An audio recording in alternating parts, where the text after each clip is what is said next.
Hello à tous et à tous, aujourd'hui on se retrouve pour une nouvelle vidéo et dans cette vidéo on va faire les critiques de Spider-Man, le cross de Spider-Verse. Aujourd'hui on va apporter aussi nos théories parce que oui, aujourd'hui je ne suis pas tout seul, je suis accompagné du gars sur Black Seven. Eh bien salut à tous, je suis Black Seven sur YouTube, TikTok et Insta. Pour l'instant je n'ai pas encore de vidéo sur YouTube mais ça arrive très bientôt, donc sur ma chaîne je vais faire du manga, des dessins, des théories manga, des présentations de manga, des jeux vidéo, de la pop culture. Donc restez à l'affût les gars. Donc on va donner notre avis sur le film avec et sans spoiler, et aussi on va faire les théories très croustillantes, vous affiche au timer quand on commence à spoiler, donc c'est parti. Donc c'est parti pour les critiques sans spoiler. Du coup moi ce que j'en ai pensé du film. Le film était pas mal dans l'ensemble mais en vrai au bout d'un moment comme vous voyez je suis un super grand fan de Spider-Man. Je laisse tellement regarder de bande-annonce que j'ai l'impression que le film est un amas de bandes-annonces collées et du coup c'est le seul point négatif. Et aussi le film est passé trop vite. Bon après je pense que ça c'est moi mais bon, je trouve que le film est passé trop vite et voilà. Du coup maintenant je vais vous dire mes points positifs et mes points négatifs. Déjà, premier point positif, l'animation du film était vraiment incroyable. Ceux qui l'ont pas vu, allez le voir tout de suite, hein. Je sais pas ce que vous attendez. Point positif, en vrai, le synopsis il était vraiment d'art. Vraiment, j'ai bien aimé le film. Il était captivant, mais je vais pas vous mentir, comme point négatif, je préférais quand même le premier. Le premier, c'était la première. Vraiment, si tu découvrais le film, là, j'ai l'impression que le film était rabattu sur lui-même. Enfin, je sais pas comment l'expliquer, mais sinon, il était bien. Sur ce, je laisse ma place à Benji pour ses points positifs et points négatifs.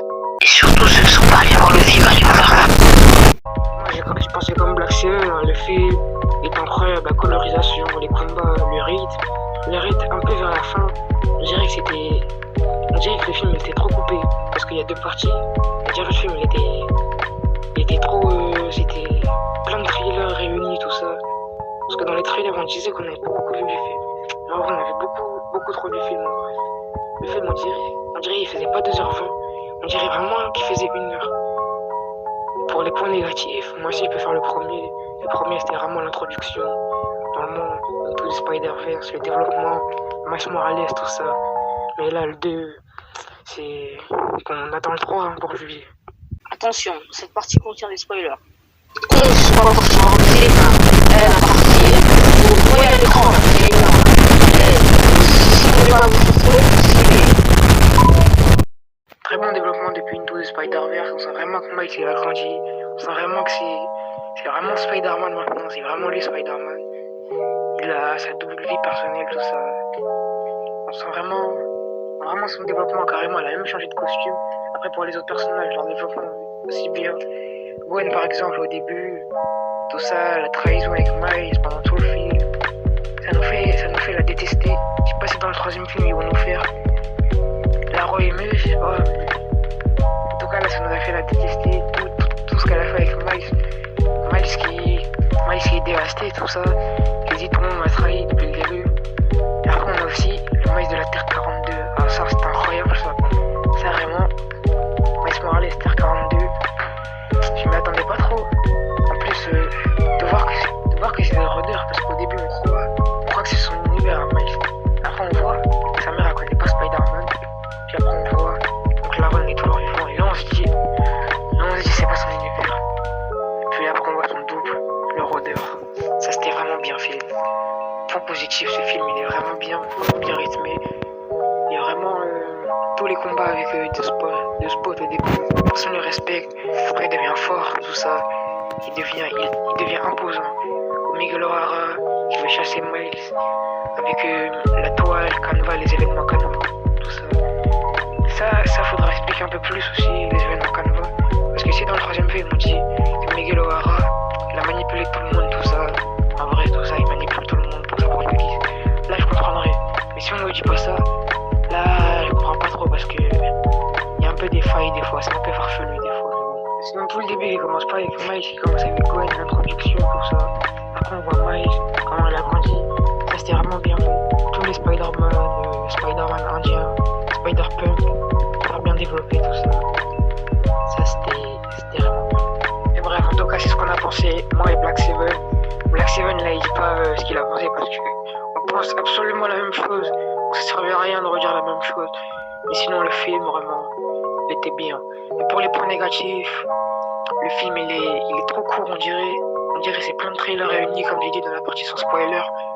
Mais sinon, il apporte bien quelque chose. Et aussi le cliffhanger. Le cliffhanger, c'était un peu bâtard, hein, mais bon. Pour le prochain film, on attend, je pense que ça va être le meilleur de la trilogie. Je pense que il comblera tout ce qui sera le Cross de Spider-Verse, tout ce qui a été fait jusqu'à la fin. Jusqu'à la fin, on dirait vraiment que c'était deux parties, mais vraiment coupées. On dirait vraiment que c'était...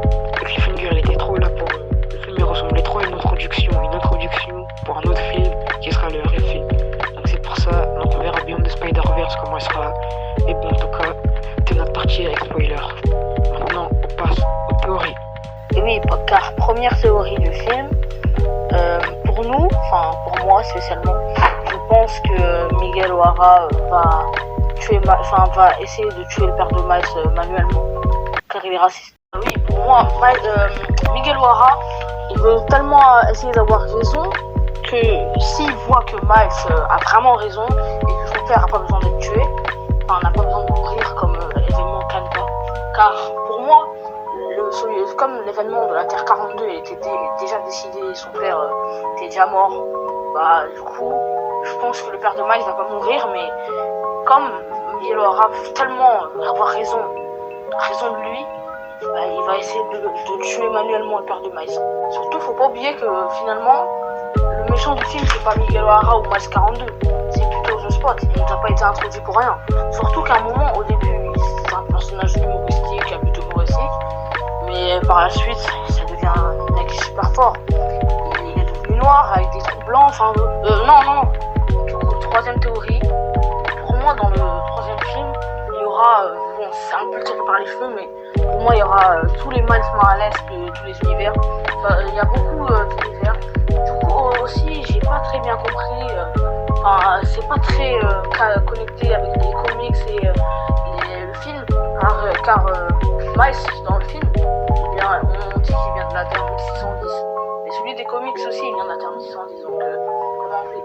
Donc, il y a certains fans qui ont dit que Miles c'était la Terre, du film, c'était la Terre 1606B et Miles du comic c'était la Terre 1606A. À mon avis, ils vont l'aider sûrement, le Miles PlayStation, le Venom Miles, voilà.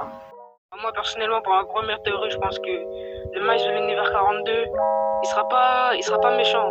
Parce que je sais pas si c'est un spoiler, mais bon, je mets le timer quand même encore une fois. Mais en tout cas, dans le artbook de Cross de Spider-Verse, il écrit que Spider-Man Terre 42, c'est un vigilant. Ça veut dire que c'est ni un méchant, ni un gentil.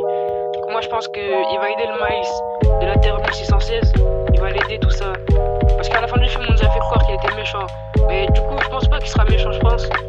Et peut-être il sera un peu violent. C'est pas comme Spider-Man en fait. Quand il a des ennemis, bah, il peut les tuer par exemple lui. Il va pas les laisser en vie, tout ça. Mais je pense qu'il va aider. Et Miles, il va réussir à changer Miles. Qu'on connaît, il va réussir à changer Miles Terre 42 pour le rendre plus humain quoi. C'est ma théorie. Alors deuxième théorie, alors moi je pense que soit Gwen ou soit Peter B. Parker vont sacrifier pour Miles. Pour lui dire ouais, on est désolé de t'avoir trahi, par exemple un truc comme ça. Ou même il peut se sacrifier pour autre chose, hein, pour un autre personnage, je sais pas. Ou même Spider-Punk qui pourrait sacrifier pour Miles même. Mais sinon voilà, c'est ça ma deuxième théorie. Alors troisième théorie, du coup la troisième théorie c'est que Miguel O'Hara, il va avouer qu'il a menti à tout le monde. Il va avouer qu'il a manipulé tout le monde. Parce que oui, parce qu'il dit que les événements Canva doivent se passer. Mais déjà, il crée la Spider Society et qui réunit tous les Spider-Man et que tous les Spider-Man ils sont au courant qu'il y a le Spider-Verse, que le multivers il existe. Déjà ça, c'est un événement Canva qui est brisé. Parce que tous les Spider-Man ils savent, ils connaissent déjà les événements Canva. Donc ça c'est un événement Canva qui est brisé. Donc je pense que Miguel O'Hara il a un plan en tête et qu'il va avouer à tout le monde dans Beyond the Spider-Verse qu'il a menti. Donc c'est ma troisième théorie. Passons à la conclusion. Conclusion, Spider-Man le Cross de Spider-Verse, c'est un très bon film. Il était quand même moins bon que le premier, mais globalement il était incroyable. Il apporte son lot de nouveautés, une nouvelle partie graphique et des musiques incroyables, des plans caméra incroyables, l'histoire incroyable. Bref, ce film était incroyable, absolument à voir pour tous ses atouts et aussi pour Beyond the Spider-Verse qui sera peut-être le meilleur Spider-Man. C'était Benzio. et Black Seven pour la critique de Across the Spider-Verse. Sur ce, ciao! Speculoos.